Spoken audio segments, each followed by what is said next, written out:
Hello दोस्तों, आज हम लोग बात करने वाले हैं होल्डिंग कंपनी के बारे में। गाइस, होल्डिंग कंपनी क्या होती है? तो होल्डिंग कंपनी जब कोई कंपनी दूसरी कंपनी को होल्ड कर लेती, परचेज़ कर लेती है, तो ऐसी पर्टिकुलर कंपनी कंपनी एक्ट 2013 के अकॉर्डिंगली सेक्शन 2 सबसेक्शन 46 के अकॉर्डिंगली जब कोई बड़ी कंपनी दूसरी कंपनी को या छोटी कंपनी को खरीद लेती है और अपने साथ में मिला करके अपना बिज़नेस रन करती है, तो ऐसी सिचुएशन में जो कंपनी सेटअप होती है वो कहलाती है होल्डिंग कंपनी। ठीक है गाइज़? अब ये जो कंपनी जिस कंपनी को परचेज़ करती है या होल्डिंग कंपनी जिसको परचेज़ करती है, जिसको मर्ज करती है अपने अंडर, वो कंपनी यहाँ पर कहलाती है सब्सिडियरी कंपनीज़। दैट्स मीन ऐसी पर्टिकुलर कंपनी जो अपने बिज़नेस का अस्तित्व पूरी तरह से या फिर उसका कुछ हिस्सा अपने पास में रख करके 70% 80% तक का 50% तक का हिस्सा दूसरी कंपनी को या बड़ी कंपनी को बेच देती है। ठीक है? तो कंपनी एक्ट 2013 सेक्शन 2 सबसेक्शन 87 में मेंशन्स किया गया कि जब कोई कंपनी अपने हिस्से को, अपनी कंपनी के अस्तित्व को पूरी तरह से दूसरी कंपनीज़ को अगर बेच देती है, तो ऐसी पर्टिकुलर कंपनी जब दूसरी कंपनी के साथ या बड़ी कंपनी के साथ मिल करके अगर अपना बिज़नेस रन करती है, तो वो कंपनी कहलाएगी यहाँ पर subsidiary company. Okay guys? So guys, basically यहाँ पर जब हम लोग होल्डिंग कंपनी एंड सब्सिडियरीज़ कंपनीज़ की बात करते हैं, तो holding company and subsidiary companies के लिए फिर अकाउंटिंग कैसे मेंटेन किया जाता है गाइज़? यहाँ पर अकाउंटिंग अगर मेंटेन हम लोग करेंगे, तो अकाउंटिंग मेंटेन करने के लिए हम लोगों को ज़्यादा कुछ नहीं करना है, सिर्फ़ एक बैलेंस शीट प्रिपेयर करनी होती है। ओके? और उस बैलेंस शीट को हम लोग यहाँ पर कहते हैं consolidated balance sheet of holding company. Holding company क्यों? क्योंकि गाइज़ यहाँ पर सब्सिडियरीज़ के पास में कुछ रिमेनिंग जो हिस्सा है, वो बिल्कुल छोटा-सा बचता है, इसलिए उसके लिए एक छोटा-सा कैलकुलेशंस किया जाता है। बताता हूँ वो भी बताता हूँ मैं आप लोगों को। सो गाइस, बेसिकली यहाँ पर जब हम लोग कंसोलिडेटेड बैलेंस शीट की बात करें या कंसोलिडेटेड बैलेंस शीट प्रिपेयर करने की बात करते हैं, तो यहाँ पर हम लोगों को क्या करना है, जब हम लोग कंसोलिडेटेड बैलेंस शीट बनाएँगे, तो उसके लिए उससे पहले कुछ हमें कैलकुलेशंस करने होते हैं और वो कैलकुलेशंस हमारे यहाँ पर है 5 टाइप्स के। ठीक है? हमें 5 कैलकुलेशंस करने होंगे जो मेजर है। हालाँकि उसमें कुछ इन्फॉर्मेशंस अगर नहीं दी हुई हो, तो कोई इश्यू नहीं, हम लोग 1-2 स्किप भी कर सकते हैं। लेकिन स्किप करने के पीछे उसका रीज़न होता है कि जब कोई नई कंपनी या जब कोई बड़ी कंपनी किसी छोटी कंपनी को या होल्डिंग कंपनी सब्सिडियरी कंपनीज को मिड द ईयर, ठीक है, अगर साल के बीच में होल्ड करती है और उसके बाद में अगर अकाउंटिंग मेंटेन करती है, तो फिर हमें वहां पर थोड़ा सा ध्यान में रखना होता है। सो गाइस, बेसिकली यहाँ पर जब होल्डिंग कंपनी का कैलकुलेशंस करते हैं, तो सबसे पहला कैलकुलेशन हम लोग करेंगे कैलकुलेशन ऑफ परसेंटेज का। किसका? कैलकुलेशन ऑफ परसेंटेज का। दूसरा कैलकुलेशन आएगा यहाँ पर कैलकुलेशन ऑफ गुडविल और कैपिटल रिजर्व। किसका? कैलकुलेशन ऑफ गुडविल और कैपिटल रिजर्व। पहला कौन सा था? कैलकुलेशन ऑफ परसेंटेज, दूसरा कैलकुलेशन ऑफ गुडविल और कैपिटल रिजर्व। तीसरा कैलकुलेशन यहां पर आएगा कंसोलिडेटेड प्रॉफिट एंड लॉस का। किसका? Calculation of consolidated profit and loss. चौथा कैलकुलेशन हम लोग करेंगे calculations of consolidated general reserve का। देन लास्ट जो आएगा वो आएगा माइनॉरिटी इंटरेस्ट। ठीक है? Calculation of minority interest. Okay guys, अब माइनॉरिटी इंटरेस्ट क्या होता है?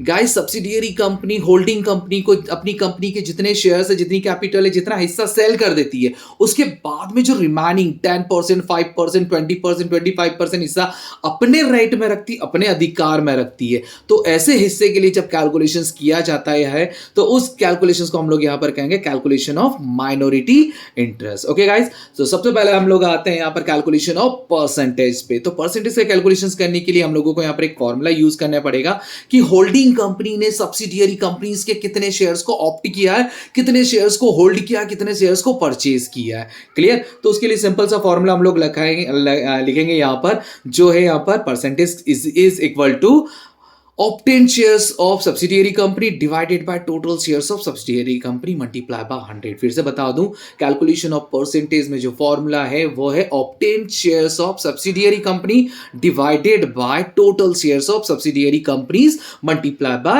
100। गाइस, सब्सिडियरी कंपनीज के होल्डिंग कंपनी ने जितने शेयर्स को खरीदा है, जितने शेयर्स को अपने अधिकार में लिया हुआ है, अपने राइट में लिया है, जितना होल्ड किया हुआ है, ठीक है, वो टॉप पर रखेंगे, डिवाइड कर देंगे टोटल सब्सिडियरी कंपनीज के टोटल शेयर से, मल्टीप्लाई बाय 100। एक एग्जांपल लेकर बताता हूं। अगर एक सब्सिडियरी कंपनी से उसके टोटल नंबर ऑफ शेयर्स या शेयर कैपिटल जो है वो है, अगर शेयर्स की बात की जाए तो 5000 शेयर्स है, जिसमें से होल्डिंग कंपनी अगर होल्ड कर रही तो वो 4000 शेयर्स को होल्ड करती है या ऑब्टेन करती, खरीद लेती है। सो गाइस, यहां पर परसेंटेज होल्डिंग का कितना आ जाएगा? तो सबसे पहला जो परसेंटेज निकालेंगे 4000 divided by 5000 multiply by 100। That's mean अगर हम लोग यहां पर इसका कैलकुलेशंस देखेंगे तो ये कैलकुलेशंस रहेगा 80% के accordingly. That's mean holding company ने सब्सिडियरी कंपनीज के कितने शेयर्स को होल्ड किया हुआ है? 80%। इसी के अकॉर्डिंगली जितना भी ऑब्टेन किया जाता है divided by total shares of subsidiary companies और मल्टीप्लाई कर देंगे 100 से। तो पहला कैलकुलेशन समझ में आया।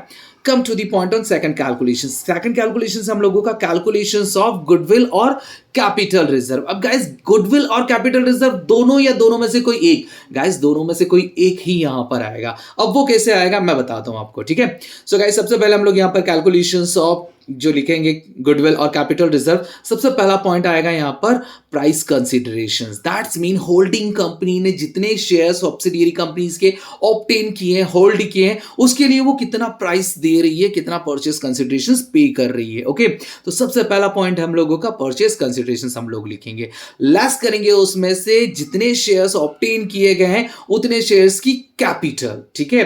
तो सबसे पहले हम लोग उसकी कॉस्ट निकाल लेंगे।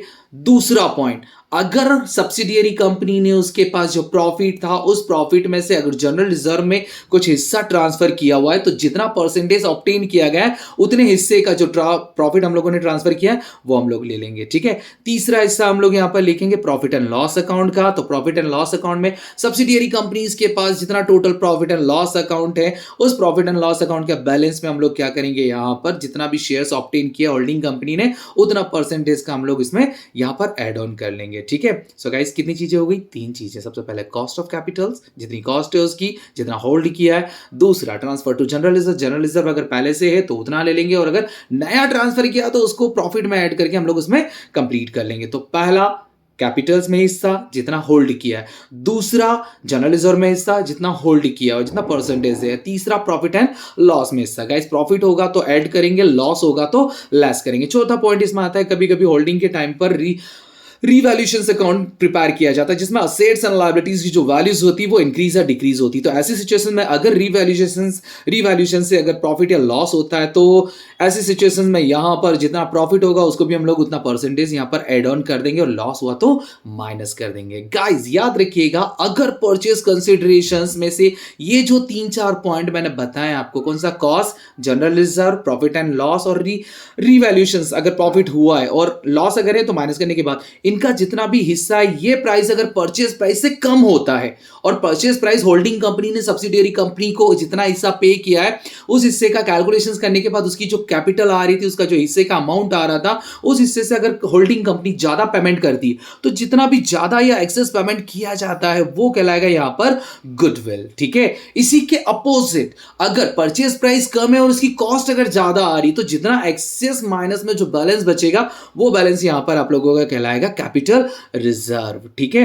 गाइस गुडविल को हम लोग असेट साइड में शो करते हैं और कैपिटल रिजर्व को हम लोग लायबिलिटी साइड में शो करते हैं, याद रखिएगा। Now come to the point on third calculation. Third calculation हम लोग यहां पर करेंगे calculations of consolidated profit and loss account. Guys consolidated profit and loss account क्यों कैलकुलेट करना है, मीट द सेशन में जब होल्डिंग कंपनी सब्सिडियरी कंपनीज को होल्ड करती, मर्ज करती है तो ऐसी सिचुएशन में उसके पास जितने पूरे साल का प्रॉफिट है उस प्रॉफिट में से पहले वाला जितना भी होल्डिंग की डेट तक का जो प्रॉफिट है वो तो calculations of goodwill and capital reserve में चला गया, लेकिन उसके बाद का जो प्रॉफिट रहेगा उस प्रॉफिट में भी हिस्सा यहां पर होल्डिंग कंपनीज को चाहिए रहेगा, ठीक है। तो ऐसी सिचुएशन में जिस डेट को होल्डिंग कंपनी ने सब्सिडियरी कंपनीज को मर्ज किया, होल्ड किया है, उसके बाद का अगर उसके पास प्रॉफिट अवेलेबल होता है तो ऐसी सिचुएशन में उस डेट के बाद वाला जितना भी प्रॉफिट रहेगा उस प्रॉफिट में जितना परसेंटेज कवर किया है उसका हिस्सा हम लोग यहां पर लेंगे। तो कैलकुलेशन में सिर्फ 2 ही पॉइंट आपको ध्यान में रखना है। कौन कौन से, सबसे पहला पॉइंट आपका होल्डिंग कंपनी का प्रॉफिट और दूसरा सब्सिडियरी का प्रॉफिट जितना होल्ड किया हुआ है,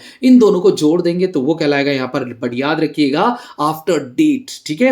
नाउ तो यहां पर इन दोनों को जोड़ देंगे तो वो हमारा यहां पर कहलाएगा consolidated profit and loss account. Guys next calculation number 4 पर आते हैं, कैलकुलेशंस ऑफ कंसोलिडेटेड जो जनरल रिजर्व है, ठीक है। सेम क्राइटेरिया वही एप्लीकेबल करना है। सबसे पहले जनरल रिजर्व आप लोगों को लिखना है होल्डिंग कंपनी का और उसमें सब्सिडियरी कंपनीज का अगर उसके डेट के बाद वाला जनरल रिजर्व है, ठीक है, तो उस डेट के बाद वाला जितना भी जनरल रिजर्व रहेगा उसका हिस्सा जितना होल्ड किया उस परसेंटेज के अकॉर्डिंगली कैलकुलेट करके उतना हिस्सा हम लोग एड ऑन कर देंगे। तो ऐसी सिचुएशन में जो यहां पर जनरल रिजर्व आएगा वो जनरल रिजर्व कहलाएगा consolidated general reserve. Last calculation हम लोग यहां पर करेंगे कैलकुलेशन ऑफ माइनॉरिटी इंटरेस्ट।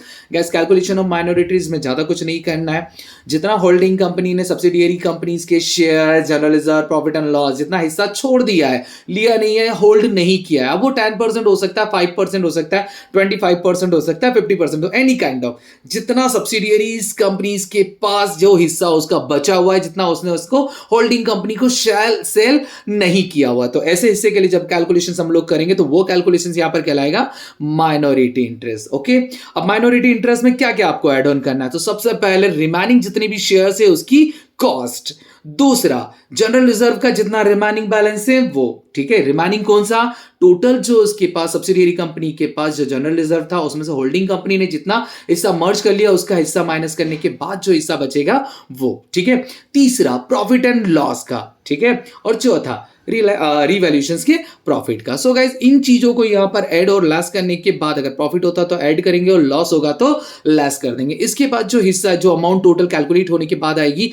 वो आपकी कहलाएगी यहां पर calculation of minority interest. Okay guys, अब बेसिकली यहां पर अगर देखा जाए तो जब हम लोग सारा पूरे पांचों कैलकुलेशंस कर लेते हैं, इन कैलकुलेशंस को करने के बाद हम लोग बनाएंगे यहां पर कंसोलिडेटेड बैलेंस शीट। अब consolidated balance sheet means what, holding company और सब्सिडियरी कंपनीज के दोनों की कंपनी की जो असेट्स एंड लायबिलिटीज हैं, उन असेट्स एंड लायबिलिटीज को जब हम लोग यहां पर मर्ज करके, मिला करके, ऐड करके एक साथ शो करेंगे तो वो कहलाएगा यहां पर consolidated balance sheet. Okay guys, तो याद रखना है सबसे पहले हम लोग यहां पर असेट्स एंड लायबिलिटीज के अकॉर्डिंगली जितनी असेट्स होल्डिंग कंपनी के पास है और सब्सिडियरी की टोटल असेट्स, ठीक है, उन सारी चीजों को यहां पर हम लोग ऐड करते जाएंगे और लिखते जाएंगे। याद रखिएगा माइनॉरिटी इंटरेस्ट लायबिलिटी साइड में शो होता है, ठीक, बाकी कुछ को नहीं, आपको कुछ भी चेंज नहीं करना है, एज इट इज आपके पास जो बैलेंस शीट में जो असेट्स एंड लायबिलिटीज है उन असेट्स एंड लायबिलिटीज में होल्डिंग कंपनी और सब्सिडियरीज की जो असेट्स एंड लायबिलिटीज है दोनों अगर एक जैसी हो, ठीक है, तो उनको मर्ज करके लिखते जाना है, अगर एक जैसी नहीं है तो उसको न्यू पॉइंट्स के साथ में